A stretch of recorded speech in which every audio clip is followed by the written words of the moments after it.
My wife and I are of different faiths, think evangelical and Catholic, but neither of us was really devout about it all. Mael was a different animal, total zealot in the literal meaning of the word. Mael was the self-appointed matriarch of the family and an over-the-top religious zealot in a hardcore evangelical Protestant faith.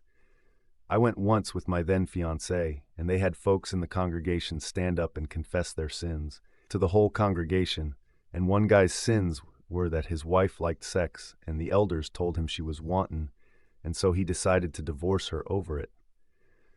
That was enough for me that I swore never to go back. When we would visit for Sunday dinner, they would have a church service in the morning and a second service in the evening and one on Wednesday evening as well.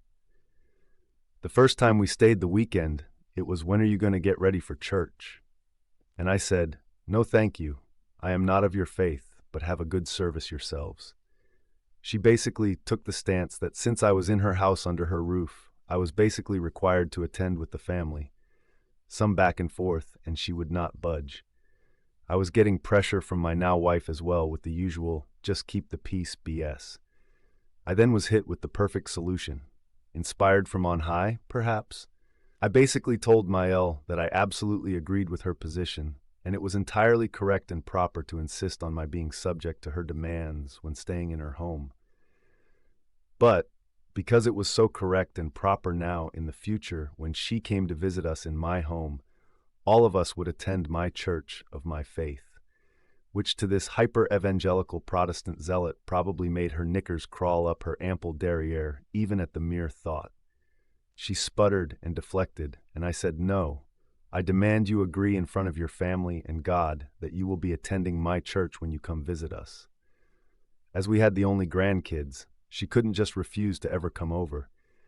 After some deliberation, she resignedly agreed I did not have to attend their services, or any services for that matter.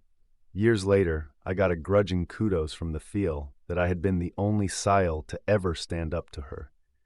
Her own kids would have to hide their booze and weed at the neighbor's house when she came over. Nuts. Edit, I can't believe the comments are going that way, but I was a son-in-law. Thought that was obvious.